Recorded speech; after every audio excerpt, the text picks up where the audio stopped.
Chapter 9. Now when all the kings west of the Jordan heard about these things, those in the hill country, in the western foothills, and along the entire coast of the great sea as far as Lebanon, the kings of the Hittites, Amorites, Canaanites, Perizzites, Hivites, and Jebusites, they came together to make war against Joshua and Israel. However, when the people of Gibeon heard what Joshua had done to Jericho and Ai, they resorted to a ruse. They went as a delegation whose donkeys were loaded with worn-out sacks and old wineskins, cracked and mended. The men put worn and patched sandals on their feet and wore old clothes. All the bread of their food supply was dry and moldy. Then they went to Joshua in the camp at Gilgal and said to him and the men of Israel, "We have come from a distant country. Make a treaty with us." The men of Israel said to the Hivites, "But perhaps you live near us. How then can we make a treaty with you?" "We are your servants," they said to Joshua. But Joshua asked, "Who are you and where do you come from?" They answered, "Your servants have come from a very distant country because of the fame of the Lord your God. For we have heard reports of him, all that he did in Egypt, and all that he did to the 2 kings of the Amorites east of the Jordan, Sihon, king of Heshbon, and Og, king of Bashan, who reigned in Ashtaroth. And our elders and all those living in our country said to us, 'Take provisions for your journey.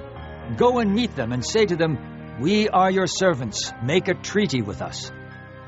This bread of ours was warm when we packed it at home on the day we left to come to you. But now see how dry and moldy it is.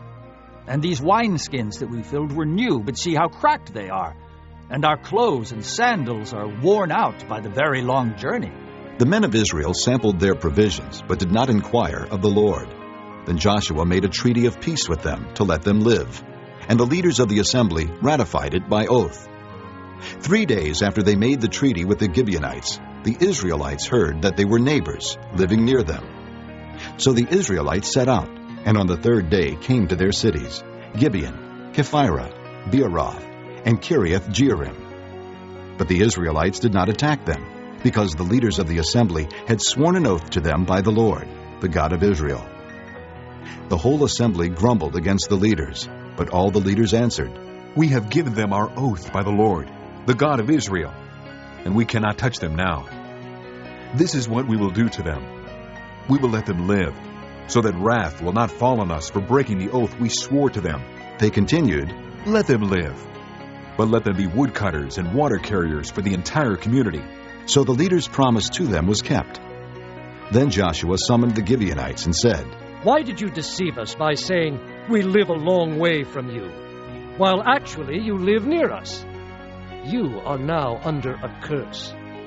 You will never cease to serve as woodcutters and water carriers for the house of my God."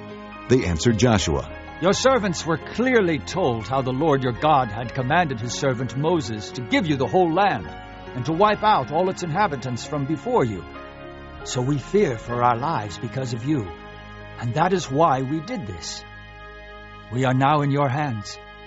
Do to us whatever seems good and right to you." So Joshua saved them from the Israelites, and they did not kill them. That day he made the Gibeonites woodcutters and water carriers for the community, and for the altar of the Lord at the place the Lord would choose. And that is what they are to this day.